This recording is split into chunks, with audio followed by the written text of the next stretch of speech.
अस्सलाम वालेकुम जी। ਇਹ ਸਾਡੇ ਕੋਲ ਨਾ ਪਹਿਲੇ ਦੁੱਧ ਦੇ ਕੇ ਜਾਂਦੇ ਸੀ ਭਾਈ ਮੇਰੇ ਤੇ ਇਹਨਾਂ ਕੋਲ ਮੈਂ ਦੁੱਧ ਲੈਣਾ ਸੀ। ਅੱਜ ਕਾਫੀ ਅਰਸੇ ਬਾਅਦ ਮੇਰੇ ਕੋਲ ਆਏ ਤੇ ਇਹਨਾਂ ਨੂੰ ਮੈਂ ਪੁੱਛਿਆ ਹਾਲ ਵਾਲ ਸੁਣਾਓ ਕੀ ਹਾਲ ਚਾਲ ਹੈ ਤੇ ਉਹ ਵੰਡੇ ਦੀ ਗੱਲ ਚੱਲ ਪਈ ਤੇ ਇਹਨਾਂ ਨੇ ਦੱਸਿਆ ਜੀ ਤਰੱਕੀ ਵੰਡਾ। ਹਾਂਜੀ ਕੀ ਦੱਸ ਦਿਓ ਤਰੱਕੀ ਵੰਡੇ ਦੇ ਬਾਰੇ ਤੁਸੀਂ। अच्छा रिजल्ट तो बड़ा खा रहे माल अच्छा बड़ा सोहना माशाल्लाह भाई साहब वास्ते भी खड़े हैं। हाँ जी अजय साहब वास्ते ठीक है जुए साहब दे भाई जड़े हाँ उन्होंने वास्ते भी खड़ने और वो माल खांदा भी बड़ा ठीक है जी की रिजल्ट है ਇਹਦਾ रिजल्ट अच्छा है। ਇਸ ਤੋਂ ਪਹਿਲੇ ਕਿਹੜਾ ਵੰਡਾ ਇਸਤੇਮਾਲ ਕਰਦੇ ਸੀ? तो 5 दिनों से करते थे।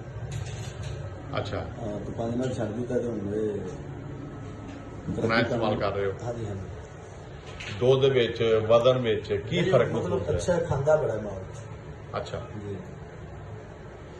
ਕਿੰਨੀ ਦੇਰ ਤੋਂ ਇਸਤੇਮਾਲ ਕਰ ਰਹੇ ਹੋ? ऐसे कि ਜਦੋਂ ਨਿਕਲਿਆ ਕਿ 15-16 ਦਿਨਾਂ ਬਾਅਦ ਸਾਨੂੰ ਲੱਭਣ ਲੱਗ ਪਿਆ ਦੇਸੀ ਸ਼ੁਰੂ ਕਰਕੇ ਤੇ ਹੁਣ ਉਹ ਵਾਰੀ ਦੀ ਕੀ ਸੂਰਤ ਹਾਲ ਤੁਹਾਨੂੰ ਟਾਈਮ ਨਾਲ ਲੱਭਦਾ ਪਿਆ ਜਾਂ ਲੱਭਦਾ ਰਿਹਾ ਤੁਹਾਨੂੰ ਲੱਭ ਜਾਂਦਾ ਟਾਈਮ ਨਾਲ?